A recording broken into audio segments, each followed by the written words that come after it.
আর গুরু মহারাজ যারা কনিষ্ঠ ভক্ত বা মধ্যম অধিকারী বলছি না, কনিষ্ঠ ভক্ত, তারা কোনো রসের গ্রন্থ যেমন উজ্জ্বল নীলমণি, না না না, এইসব হাতই দেবে না, হ্যাঁ, তোমার নিষেধ।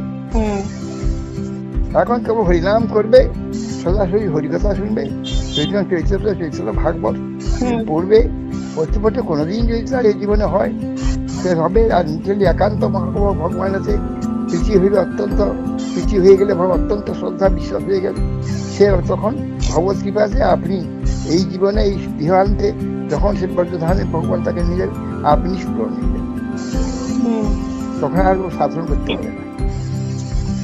নিষ্কামর ভগবান শ্রদ্ধা হয়ে গেলে সেবার দ্বারা ভগবান তাকে তখন আত্মসাৎ করবেন এবং আপনি তার স্বরূপ থেকে প্রকাশ পেলেন। ধ্রুবকে যখন কপালে শঙ্খ ছুঁয়ে দিলেন, ধ্রুবের ভিতরে যে তার চেতনের যে সমস্ত সুপ্ত হয়েছিল, যে সমস্ত জ্ঞানগুলো, তত্ত্ব জ্ঞান গুরু শব্দে প্রকাশ হয়ে গেল, সব ভগবানের কাছে সব করতে লাগলেন। ঠিক সেই প্রকার হবে। আমাদের মধ্যে সব সৃষ্টি হয়ে গেছে, সেগুলোকে আমরা প্রকাশ করতে পারছি না। এখন প্রবল মায়ার চাপ আমাদের উপরে রয়েছে। আমরা সবল করতে করতে একদিন, আর এখনো যদি প্রকাশ নাও হয় কোনো অসুবিধা নেই, কোনো অসুবিধা নেই।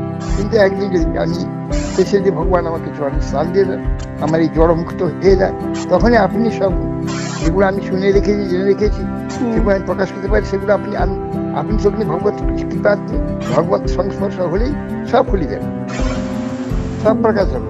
এখনো আছে এইসব টাকা সাধারণ দরকার নেই।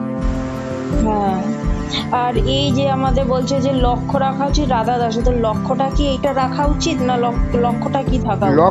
লক্ষ্য আমার সমস্ত জগৎ থেকে, আসক্তি বস্তুর থেকে, সম্পূর্ণ থেকে আমি মুক্ত কি করে হবো, নিষ্কমরে ভগবানের সেবা করবো, শুধু লক্ষ্যটা ওইটা।